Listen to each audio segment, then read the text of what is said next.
তো চলো বন্ধুরা, আবারও চলে আসলাম মা অন্নপূর্ণা রান্নাঘরে রান্নাবান্না নিয়ে। তো আজকে কি রান্নাবান্না হবে তোমাকে দেখাই চলো।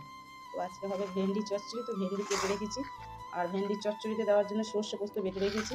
আর হবে আমাদের চিকেন।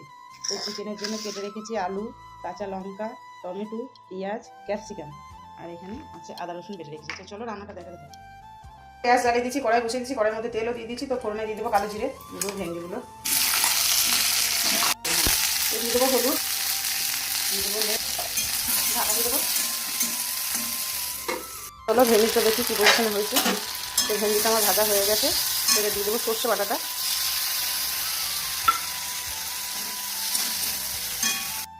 তো দিয়ে দেবো এর মধ্যে লঙ্কা গুঁড়ো, চিনি, নুন ভাজার সময় দেওয়া ছিল, তো নুন আর দেবো না। তো একটু কষিয়ে নেব। তো হালকা করে কষানো হয়ে গেছে সর্ষে দিয়ে। তো দিয়ে দেবো বাটি ধোয়ার জলটা, তো ঢাকা দিয়ে দেবো। কড়াই বসিয়ে দিয়েছি, কড়াইয়ের মধ্যে তেল দিয়ে দিয়েছি। তো চলো তেল গরম হয়ে গেছে, দিয়ে দেবো আলু। আলুগুলো একটু লাল করে ভেজে নেবো। আলুর মধ্যে দিয়ে দেবো নুন, হলুদ। তো চলো আলুগুলো ভেজে নিই। তো আমার আলু ভাজা হয়ে গেছে লাল লাল করে, আলুটা নামিয়ে নেব। তো এই আলু ভাজা তেলের মধ্যে দিয়ে দেবো পেঁয়াজ। পেঁয়াজটা একটু লাল করে ভেজে নেব। তো আমার পেঁয়াজটা লাল হয়ে গেছে, দিয়ে দেবো আদা রসুন।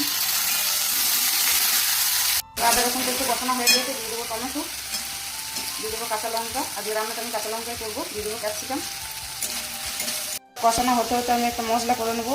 হলুদ গুঁড়ো, জিরে গুঁড়ো, ধনে গুঁড়ো, নুন, চিনি। হয়ে গেছে, দিয়ে দেবো মশলাটা, একটু কষিয়ে নেবো। মশলা কষানো হয়ে গেছে, দিয়ে দেবো মাংস। তো ঢাকা দিয়ে কষাবো। মাংস কষানো হয়ে গেছে, মাছটা নেড়ে দিয়েছিলাম। তো আলুগুলো দিয়ে দেবো, আলুগুলো দিয়ে হালকা করে কষিয়ে নেবো। কষানো হয়ে গেছে আমার, এবার জল দিয়ে দেবো। জল দিয়ে ঢাকা দিয়ে দেবো, কিছুক্ষণ হলেই হয়ে যাবে। তো ঢাকা দিয়ে দেবো। তো চলো আমাদের মাংস হয়ে গেছে, একটু গরম মশলা দিয়ে দেবো। চলো আমার রান্না বান্না সব হয়ে গেছে। আমি আছে ভাত, তারপর আছে স্যালাড, তারপর আছে ভেন্ডি চচ্চড়ি, তারপর আছে